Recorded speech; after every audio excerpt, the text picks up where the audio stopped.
You know how you have a scouting report try to stop a guy? The scouting report is Henry Gizmo Williams, you got to hit this sucker. Ain't no weakness in this man's game.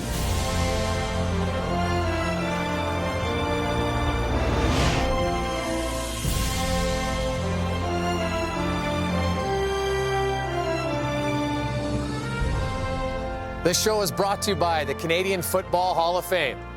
I'm Jason Gregor, and get set as we take you into the life of the greatest kick returner the CFL has ever seen. The word tradition has long been linked to the green and gold here in Edmonton. Names like Moon, Dunnigan, and Allen bring visions of footballs flying through the air, while the likes of Fennell, Pless, and Kepley were the dedicated defenders. But there's only one name that is synonymous with special: Henry Gizmo Williams. And from the first time he touched the ball, you knew you were watching a once-in-a-lifetime player. He was a fan favorite who thrilled the crowds with his post-touchdown flip as he left trails of would-be tacklers and existing CFL records in his wake. And with that, I give you Henry Gizmo Williams, his story. A friend, Gregor Jackson. Greg Jackson, when I was in elementary, I never forget, we was playing football. We used to play this game, it's like rugby.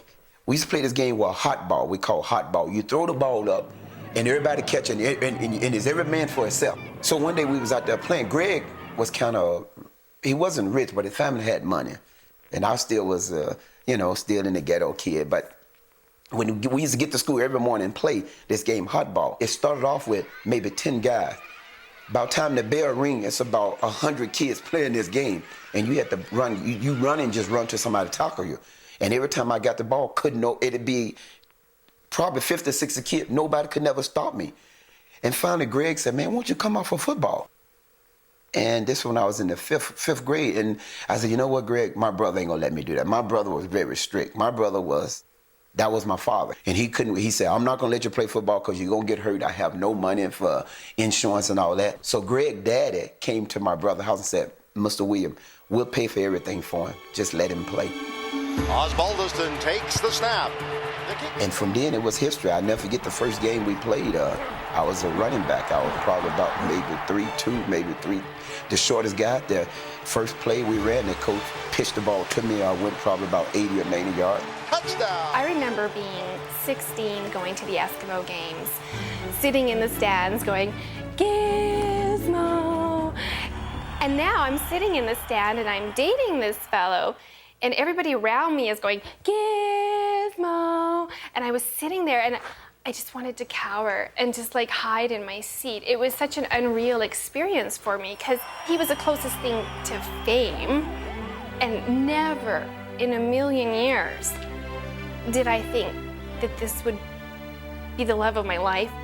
Lisa always tell me all the time, my wife, she always tell me that I got this hidden thing in my heart, things that I need to go back to, but she don't understand.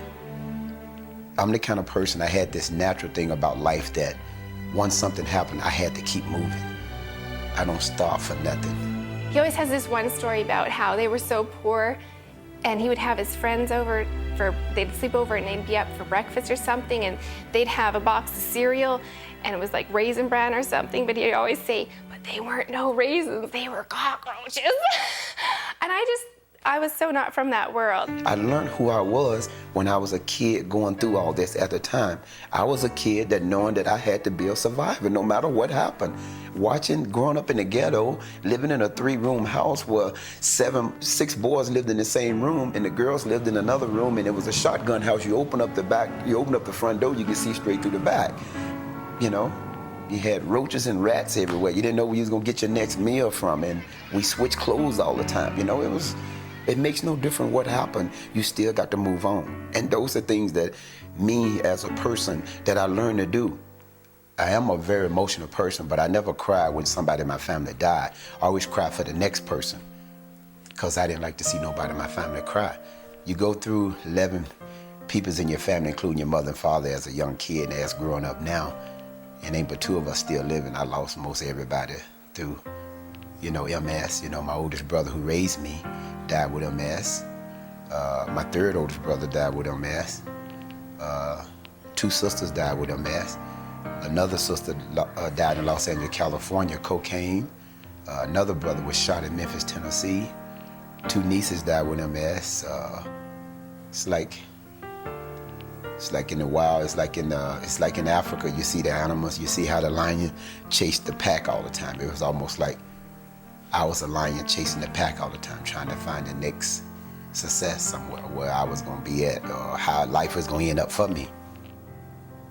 He's just a great human being.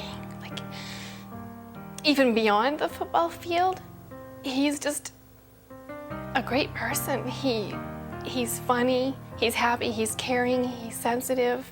Lisa means so much to me because to have a family, it took me a long time. Me and Lisa been together 13 years. It took 9 years for me to know what a real father and what a family was all about.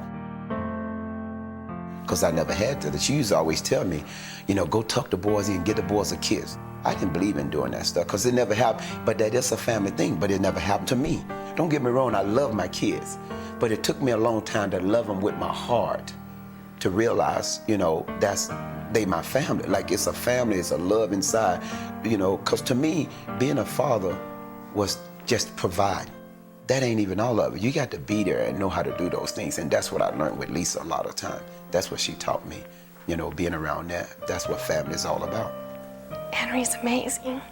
And he's a good dad, and he's learning to be a good husband. And he works so hard for me and the boys and our family. And I can't even find the words to say what I feel. I'm just really grateful and thankful that we found each other and that he picked me. When I played sports, sometimes I think the reason why I was so good in what I did, because I know I had a God-given talent, but I think I did that because that was a time I took a lot of my damn frustration out on the football field. Instead of going out there saying, I'm gonna murder this guy because he did this, or I'm gonna murder this person, or see, I use it a different, I turned that whole table around, took that frustration, used it where it helped me in my life. Like, I was so mad about a lot of different things, but when I got on the football field, that's why I have records that I can't, you know, people go, how you do it? Because when I'm out on the football field, I'm focused on 2 things. I'm focused on doing what I got to do. Now I'm focused on some of the anger that I got when I was growing up as a kid, and now I take it and use it in a positive way. Gizmo takes the kickoff at his own 20, heads down the middle of the field. He's crossing midfield, picks up a block as he heads down the left side of the field. He's at the 20, he's at the 10, touchdown, Edmonton Eskimos. And as I got a chance to be by myself, I talked to myself a lot as I got older. You know, I didn't trust nobody. Nobody I never trust. Took me a long time to trust Lisa and them and everybody. I trust nobody in my life. I only trust me. Gizmo heads right, he squirts through the Calgary defender. When I was out there playing football, I was out there to play and win. You know, to go out there. If you told me to hit somebody, I'm knocking the hell out of them. In the ghetto, everything was a challenge. You know, you jump this far, I'm jumping this far. You know, and in the neighborhood, when you play football, you want to beat that next school. You want to beat that neighborhood. And that's the way it was. My life always been like that. That's the way that's how I got into it. Last man to stop Gizmo. Oh, what a hit! Breaking tackles, Gizmo Williams. In the CFL, you got so many things that you can do. The more you can do, you can be on the football team in the CFL because they put you in so many positions. The pass is over the middle. And Gizmo. When I first came into the league, you couldn't keep a punt returner on the football team. To play my position, you had to be a wide receiver or a defensive back because there wasn't enough players. See, in the NFL, if you're a wide out, that's all you're going to do. Hey, Rocker, you better get ready because I'm getting hot. But I knew I could play wide out. It wasn't the point that I couldn't play wide out. I never told him I was a wide out. Allen back to pass. He has Gizmo one-on-one in the end zone. Touchdown, Gizmo Williams. Catch number 32 for the season. He's already over 900 yards. Most guys catch, 50, 60 balls, to get that much. I only caught 37. I catch a 6-yard play turn into a 90 or 80-yard play all the time. Then here comes the flip. Touchdown. I had to play wide receiver. Gizmo wide open. Makes a great catch. I had to play kickoff return. Gizmo looking back. There's no one even close. Punt return. Gizmo makes the catch. Picks up a block. And he is missed field goals. The kick is up, it's wide right. Gizmo deep in the end zone. He's going to bring it out. Heads to the left side of the field. He's run out of bounds. An average receiver would like to touch the ball 5 or 6 times a game.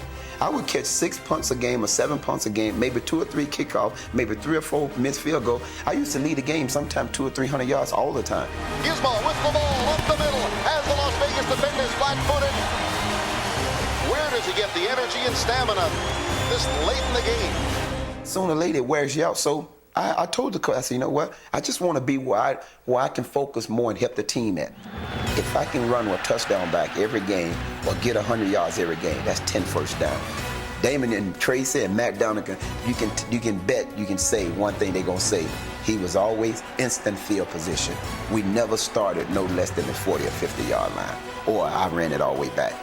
Damon would look at me or Tracy him, they go, Giz, we need it in the 50-yard line. We need it out. I said, you sure?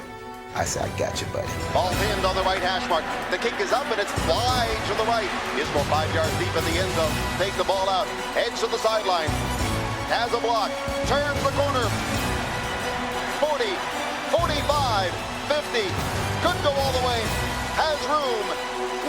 115-yard run back. A new CFL and Grey Cup record.